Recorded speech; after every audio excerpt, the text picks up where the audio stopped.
You were not born to be good.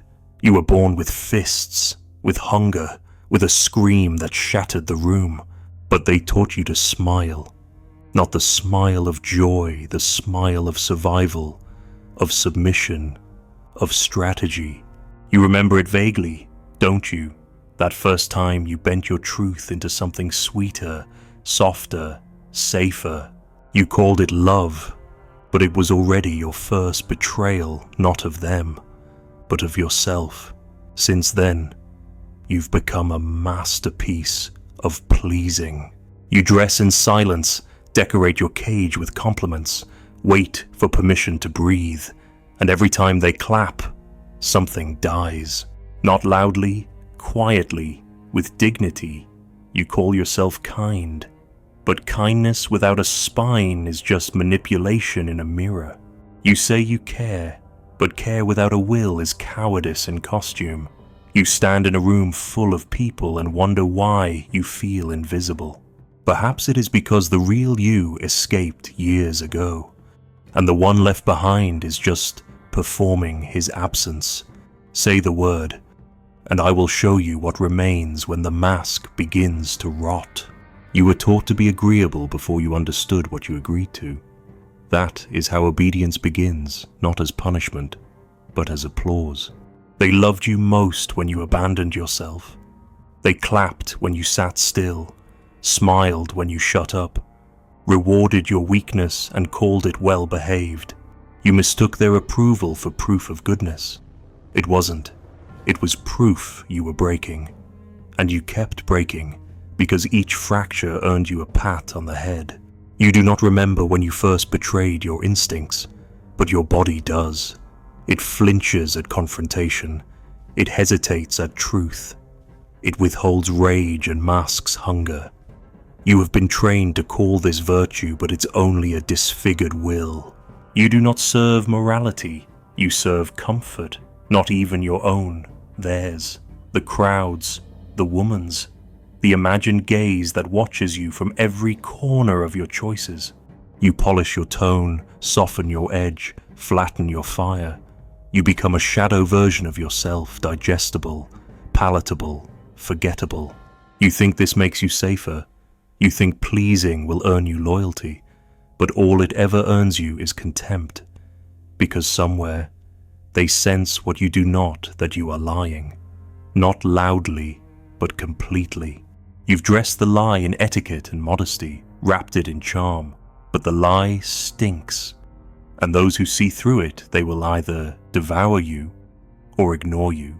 You weren't born for this, not for nodding while bleeding, not for consensus while your soul screams dissent, but now you flinch at your own power. You treat strength like a threat and silence like strategy. You say yes when you mean no, and maybe when you mean I would rather burn this all down. The more you please, the more they expect, the more you disappear, the more they demand your ghost to smile. Do you even remember the last time you said something that made the room uncomfortable? Do you recall the last moment your voice wasn't rehearsed, not safe, not clever, not kind, just honest? No, of course not. You've buried that part of yourself so deeply that even you can't find him anymore. You became the peacekeeper, the empath, the understanding one. But tell me this, who understood you, who kept your peace? You built your self-worth like a throne, but only sat upon it when someone else told you it was allowed. You dressed your compliance as compassion, your exhaustion as patience, your numbness as maturity. You wanted to be loved, but not for who you were, only for who they would tolerate. You made yourself easy to consume, but then wondered why no one ever stayed to see your depth. You made yourself soft, but then wondered why you were never respected. There is something cruel about a man who has trained himself to be harmless. Not noble, not just harmless. He thinks he is avoiding violence, but he is only directing it inward. He poisons himself so others can remain comfortable. He sacrifices authenticity on the altar of not offending. He becomes a tool, a proxy, a puppet.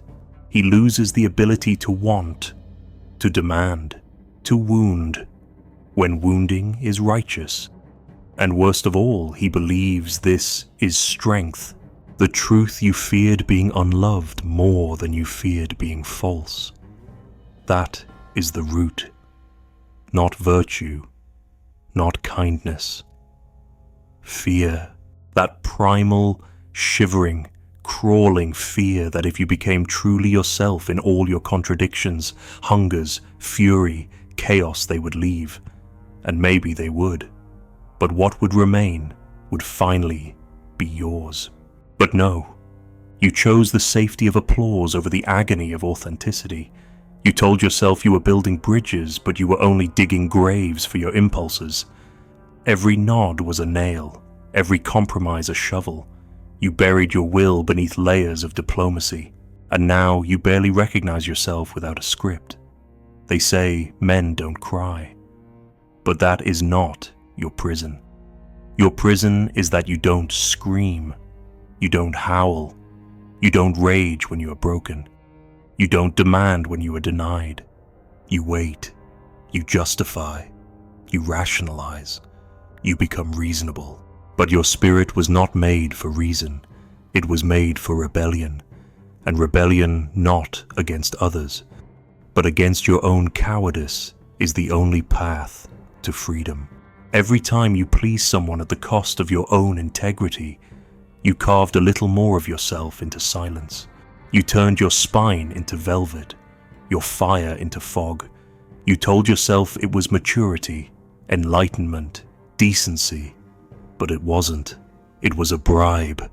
You bribed the world not to reject you. You became agreeable so you wouldn't be abandoned. But here's the wound even in all your pleasing. You were still rejected. You were still abandoned. Because deep down, they sensed the hollowness, the mask, the rot. They do not love you. They love your performance. And when the performance ends, so does their affection. So you perform longer, you perform harder, you sacrifice more, until there is nothing left but applause, and even that is fading. Because deep down, you know this. The real you was never loved. He was never even seen. And now, when the silence grows, when the applause stops, when the gaze turns elsewhere, you feel empty. But this is not a tragedy. This is a signal. This is the moment before the beast wakes, because beneath the smiling corpse of your people-pleasing self, something still breathes. Something ancient, something sharp, something that remembers how to want. You were not born to please. You were born to create, to disrupt, to blaze, to disturb. But you have traded your birthright for breadcrumbs, and now you sit at their table, waiting to be fed when the truth is, you were always the fire, you were always the hunter, you were always the danger. The smile was the first chain, the soft voice, the second, the bowed head, the third. But your freedom, your real, brutal, magnificent freedom begins when you shatter them, not by shouting, not by begging, but by refusing, refusing to bend, refusing to flatter, refusing to shrink. They will hate you for it. And that is how you will know it has begun. She looked at you once, and you forgot your mission. Not because she demanded it.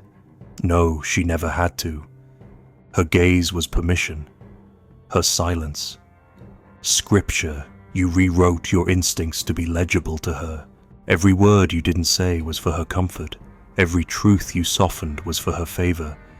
And you convinced yourself this was love. It wasn't. It was submission, cleverly disguised as romance. Yes, but still submission. You handed her your will, and then called it intimacy. You asked her nothing. You only asked yourself how to remain wanted. That is the trap, not her affection, but your terror of losing it. You began curating your masculinity, pruning it into something she wouldn't run from. You weren't growing, you were grooming. You clipped your edges, dulled your rage, buried your defiance. You called it tenderness. You lied. You were auditioning for the role of the good man, and for a while, she gave you the part. But every performance has a limit, and every actor, if he stays too long in costume, forgets who he was before the stage. She rewarded your obedience until she didn't. She loved your silence until it bored her. She praised your sensitivity until it suffocated her. She asked for safety, but desired danger. She said she wanted peace, but craved the pulse of chaos behind the curtain. And you were too polite to notice the contradiction. Or worse, you noticed, but you still smiled. You thought, if I just become a little more gentle, a little more selfless, a little more patient, then maybe she will see me. She saw you. That was the problem. You were already caught. Because she doesn't test your strength by watching you lift. She tests it by watching you bend. And the moment you contort too easily, the moment your identity molds to her approval, you become invisible. Not out of cruelty, but biology. The feminine does not respond to a mirror. It responds to a mountain. You, however, became water, always adjusting, always adapting, always dissolving. And when you finally drowned in your own fluidity, she wept not for you, but for the man you could have been. She doesn't want you to obey. She wants you to remain untamed. That is the paradox you never understood. The more you abandon yourself for her, the less she believes you. Not consciously, not with words, but with her body, with her silence, with the way she stops touching you first. You think you are being loving, but love, without the spine to say no, becomes servitude, and no woman longs for a servant. She might use one, she might tolerate one, but she will never ache for one. You wonder why she drifts, why her gaze dulls, why her voice grows short, why her messages lack hunger. It is not mystery she wants, it is presence, not availability, but unshakability. She tests you because she wants to know, is he real, or is he rehearsed? Will he fight for his truth? Even if it costs my favor, will he burn the bridge to protect his soul? Or will he kneel again just to keep me smiling? You keep kneeling, and now she can't even look you in the eye, because every time you abandoned your edge, she felt less protected. Not because you didn't provide, not because you didn't care, but because you didn't exist. You were an echo of her desire. You mirrored her mood, her values, her fears. You became a psychic ornament, pretty, predictable, perfectly hollow. She clapped for you, but in private, she wept, because she knew she had killed you, not with intention, but invitation, and you accepted. You leapt into the fire of her expectations and melted your essence into compliance. She never asked you to disappear. You did that all on your own. You forgot that freedom is the precondition of love, that unless a man is dangerous, not violent, but sovereign, his affection is a leash, not a gift. You wrapped yourself in empathy, but it was only fear wearing perfume. You feared being too much. You feared being rejected. You feared being alone. And so you became agreeable. And agreeable men are not loved. They are tolerated, then discarded. She wanted your chaos, not your compromise. But now it's too late. You've hidden the beast for so long that even you doubt he exists. And when you finally do feel rage, you shame it. When you feel hunger, you apologize. When you feel clarity, you dilute it in consultation. You no longer speak with conviction. You speak in invitations. Is this okay with you? Does that make sense? Do you still love me? But none of those questions are noble. They are signals. Signals that you no longer trust yourself. And that is the one thing no woman can forgive. You tried to earn love through submission, but love cannot be earned. It can only be met, and to meet it, you must stand, fully, firmly, with the arrogance of a storm, with the audacity of desire, with the danger of being misunderstood.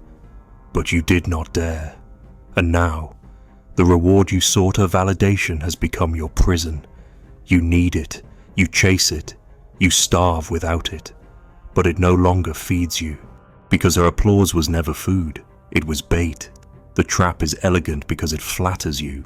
She tells you you're good, she tells you you're safe, she tells you she's never met someone like you, and all of it is true for a time.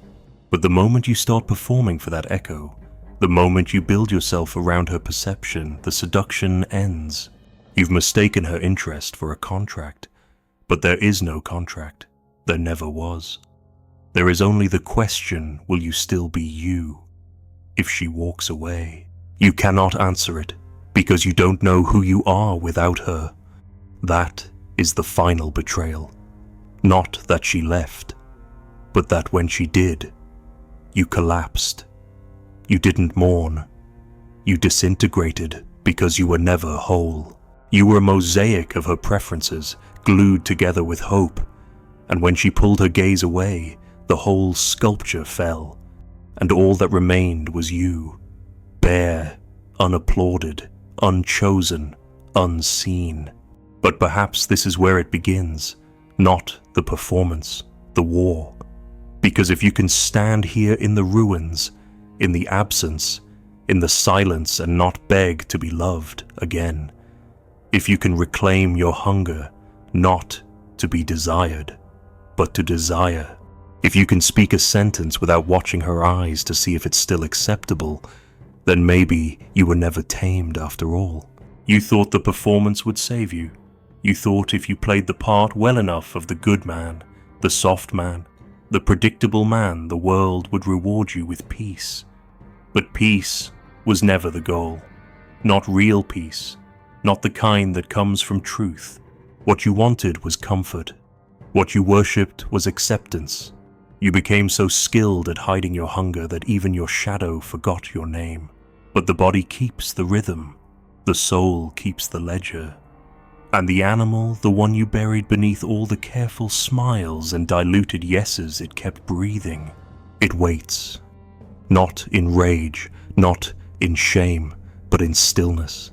It waits behind the curtain, watching your life unfold like a farce. You've surrounded yourself with safe people, safe opinions, safe rooms where no one ever says what they mean. You've made yourself into furniture, pleasant, quiet, always available. But deep down, the floorboards are cracking. There is something under the stage, something that has never been civilized, something that remembers. It remembers the boy who wanted to run, not walk. The boy who wanted to scream, not explain. The boy who wanted to take, not ask. Before the schooling, before the praise, before the softness, there was a rawness, a clarity. You traded it for applause, you sold it for smiles, but it has not died. It has simply been caged, and the cage is your reputation. Now you sit politely in rooms that insult your intelligence. You laugh at jokes that bore you. You nod at beliefs you do not hold. You swallow truth like poison slowly, repeatedly, until you no longer feel the burn. And yet, beneath the numbness, the pulse remains. Not the pulse of morality, not the pulse of duty, the pulse of self, the old self, the one you swore was too much, but it was never too much. It was simply too real, and realness in this world is a threat. You worry about being selfish, but your fear of selfishness is the most selfish act of all because it preserves your image at the expense of your soul. You pretend to care, you pretend to agree, you pretend to belong, but all of it is camouflage. You are not moral, you are not enlightened, you are afraid. Afraid of being seen as dangerous, afraid of being called arrogant, afraid of being exiled from the herd that raised you. But the herd does not love you, it only tolerates you, and only as long as you remain docile. The moment you speak with fire, the moment you choose desire over diplomacy, they will call you mad. They will say you've changed. They will say you're selfish, cruel, delusional. They will not mean it, but they must say it, because your liberation will remind them of their own cage. The man who stops performing becomes a mirror, and mirrors are terrifying.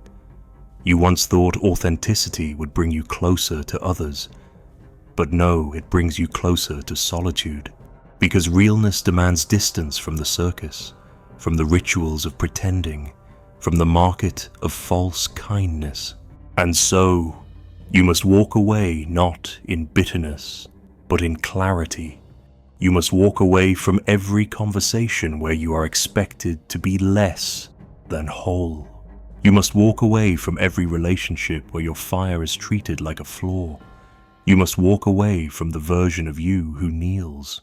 And here, in the silence that follows, the animal stirs. It does not speak in words.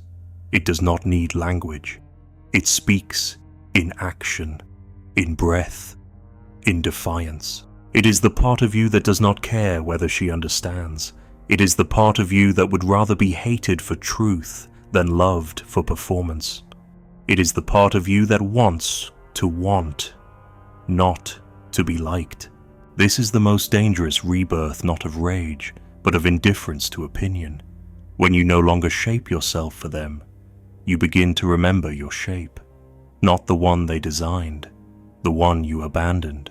It's grotesque, it's wild, it's glorious. It is not peaceful, it is not sweet, it is not soft, but it is alive, and aliveness is the only justice. You've been trying to kill this part of you for years with politeness, with meditation, with compromise, but the truth is the more you deny him, the more power he gains. Because repression is not control, it is pressure, and pressure will always find a fracture. One day, in the middle of your performance, he will rise, not with warning, with eruption. You will say something that cannot be taken back. You will walk away from someone you were supposed to love. You will choose solitude over approval, and it will feel like death, but it will be resurrection, because you were not made to be palatable. You were not made to fit. You were not made to be admired for your ability to shrink. You were made to disturb, to destroy, to create. You were made to set fire to your reputation and warm yourself by its ashes. They will call you arrogant. Good. Let them. They will call you insane. Excellent. Let them. They will say you lost your way. But this is your way, the one you buried beneath years of nodding. You do not owe the world your submission. You do not owe her your softest voice. You do not owe anyone the pleasure of your performance. What you owe is to the creature that still claws beneath the skin, the one who watched you kneel for years and said nothing, not because he agreed, but because he knew that when you finally reached the end of approval, of longing, of shame, he would return, not as punishment, as prophecy. You will not find him in meditation. You will not find him in books. You will not find him in gentle circles of healing and affirmation. You will find him where the world cannot follow, in the silence after abandonment, in the hunger that cannot be explained, in the sentence you are afraid to speak, in the life you are afraid to want. He does not want your perfection. He wants your flame. And if you give it not to them, not to her, but to yourself, then perhaps, for the first time in your life, you will not be pleasing, you will not be liked, you will not be invited back, but you will finally be free. Somewhere behind the applause, A door creaks open. No one else hears it. No one else looks. But you feel it. A heat on the back of your neck. A breath that is not yours. The animal does not knock. It waits. And when you stop smiling, when you stop asking to be chosen, it enters. Not gently, but honestly. You will not recognize your reflection. That is how you'll know it's working. That is how you'll know the mask has finally cracked. And through the wound, you will bleed something real.